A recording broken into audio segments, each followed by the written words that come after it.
சிவபெருமான் எங்கு இருப்பார்? இது எல்லாரும் கேட்கக்கூடிய பெரிய கேள்வி. பல ஞானியர்களும் தத்துவவாதிகளும் எடுத்து எம்பி விட்டார்கள், உன்னுள் இறைவனை தேடு அப்படின்னு சொல்லிட்டு.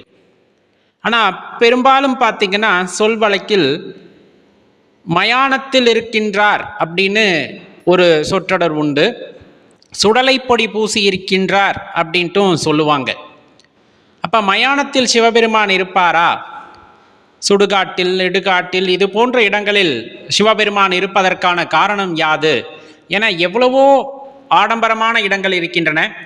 செழுமை வாய்ந்த பகுதிகள் இந்த பூமியிலே காணப்படுகின்றன. ஒவ்வொரு ஊரிலும் ரொம்ப செழிப்பான இடங்கள் எல்லாம் இருக்கும். அவ்விடமெல்லாம் தவிர்த்து மயானத்தில் இறைவன் இருப்பதற்கான காரணம் யாது அப்படிங்கிறத நம்ம நிறைய முறை எண்ணி பார்த்திருப்போம்.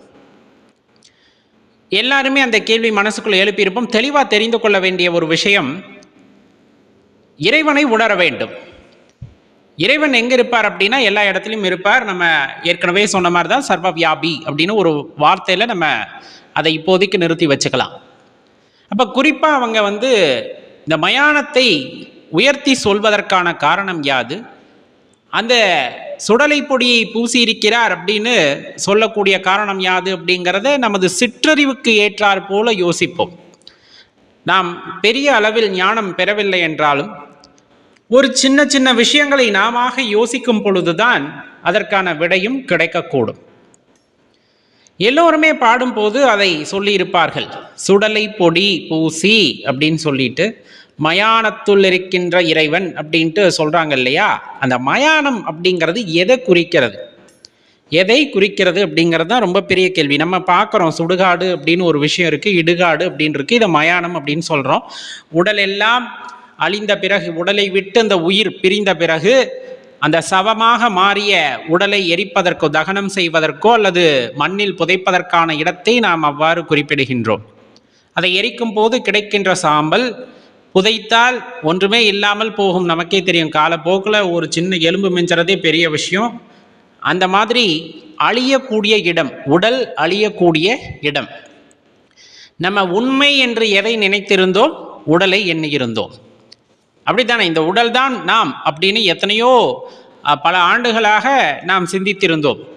இந்த உடலுக்கு ஒரு பெயர் வைத்து அந்த பெயர்தான் உண்மை என்று நம்பியிருந்தோம்.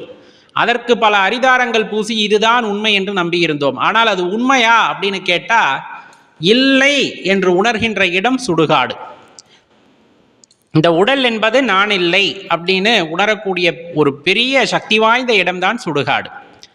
அந்த இடத்தில் தான் சிவனை உணர முடியும் அப்படிங்கிறத மெதுவாக சொல்ல வர்றாங்க. அவருடைய இருப்பிடம் அப்படிங்கிறது அந்த மயானம் அப்படிங்கிறத சொல்ல வர்றாங்க. நல்லா யோசிச்சு பாருங்களேன். நான் இந்த உடல் அல்ல எப்போ தெரியுது? உயிர் பிரியும் போது. அந்த உண்மை தெரியக்கூடிய இடம் எது? மயானம்.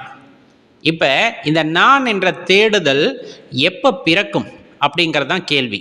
ஏன்னா உயிர் உடலை விட்டு பிரிந்தால்தான் நமக்கு அந்த மயானத்துக்கு போகிறோம், சிவபெருமான் அங்கே இருக்கின்றார் அப்படிங்கிற மாதிரி சொல்கிறாங்க இல்லையா? அப்போ இந்த நான் என்ற தேடுதல் எப்போ முழுமை பெறுகிறது அப்படின்னு கேட்டோம்னா, நம்ம மனசில் இருக்கக்கூடிய அழுக்கு அப்படின்னு சொல்லக்கூடிய காம குரோத எண்ணங்கள், மதம், மாச்சரியம், கோபம், இந்த மாதிரி என்னென்ன அழுக்குகள் எல்லாம் சொல்லப்படுகிறதோ, அகங்காரம் உட்பட நிறைய விஷயங்கள் சொல்லுவாங்க. அப்போ அந்த தத்துவங்களிலே பெரியதாக கூறப்படுகின்ற அந்த அவத்தைகள் அப்படின்னு சொல்லக்கூடியது, அகங்காரம் உட்பட பல தேவையில்லாத எண்ணங்கள் எல்லாம் அழிய பெற்று, இப்போ இதையெல்லாம் விடுத்து இதையெல்லாம் இறைவன் கருணையினால் எரிக்கின்ற இடம். அதே போல இவையெல்லாம் எனக்கு தேவையில்லை என்று புதைக்கின்ற இடம் மயானம் ஆகிறது. நம் மனதுக்குள்ளே சிவபெருமான் வீற்றிருக்கின்றார்.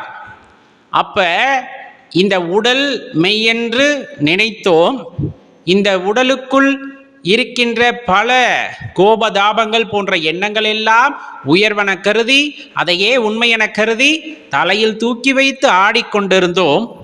ஒரு காலகட்டத்திலே இவை யாவும் பொய் என்று உணர்ந்து கொண்டு உண்மை யாதென உணர்ந்து கொள்ள வேண்டும் என்பதற்காக படிப்படியாக நாம் செய்த முயற்சியின் காரணமாக இந்த அவத்தைகளிலிருந்தெல்லாம் வெளிவர எண்ணி மனதில் இருக்கின்ற கோபம், குரோதம், மதம், ஆச்சரியம், அகங்காரம், இந்த மாதிரி எல்லா விதமான குணங்களையும் எரித்து சாம்பலாக்கக்கூடிய இடம். அதே போல இவையெல்லாம் தேவையில்லை என்று புதைக்கக்கூடிய இடமாக மனம் மாறுகிறது. ஒருவேளை அதை எரிக்கும் போதுதான் நமக்கு தெரிகிறது நாம் யார் என்று. அந்த இடத்திலேதான் சிவத்தை உணர முடியும். எப்படி மயானத்தில் போய் இந்த உடலை எரிக்கிறப்பதான் இந்த உயிர் வேறு உடல் வேறு என்று உணர்ந்து கொள்கின்றோமோ, அதே போலதான் மனதிலே இருக்கக்கூடிய எல்லா உணர்ச்சிகளையும் எல்லா தேவையில்லாத எண்ணங்களையும் எரிக்கும் போதுதான் அந்த இடத்துல சிவபெருமான உணர முடியும்.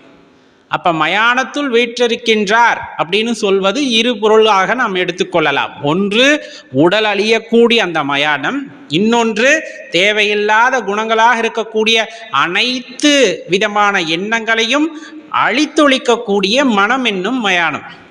இப்ப இந்த இரண்டு இடங்களிலே நம்மால் எப்பொழுது உணர்ந்து கொள்ள முடியும்னா, இந்த உயிர் உடலை விட்டு பிரிந்ததற்கு பிறகு இறைவனை சென்று அடையும் அப்படிங்கிறது ஒரு விதம். ஆனா உயிரோடு இருக்கும் போதே இந்த மாதிரி எண்ணங்களை எல்லாம் மனதிற்குள்ளே தீமூட்டி அதிலே அழித்து விட்டால் அதில் எஞ்சுகின்ற சாம்பல் சுடலை பொடியாகும். அந்த சுடலை பொடியிலே நாம் யாரை காண முடியும் என்றால் எம்பெருமான் ஈசனை காண முடியும். அப்படிங்கிறத நம்ம இப்ப எடுத்துக்கலாமா? அப்ப உண்மையாகவே சிவபெருமான் எங்க இருக்கின்றார் அப்படின்னு கேட்டா நம்ம சொல்லுவோம் சர்வவியாபி. இப்ப எல்லாருமே சொன்ன மாதிரி சிவபெருமான் சுடுகாட்டில் இருப்பாரா? இருக்கின்றார். அவரை எப்பொழுது உணர முடியும்? இறந்ததற்கு பிறகு உணர முடியுமா அப்படின்னா கிடையாது. அதுவரையிலும் பொறுத்திருக்க வேண்டிய அவசியம் என்பது இல்லை அப்படிங்கிறத அடிப்படையில் புரிஞ்சுக்கணும்.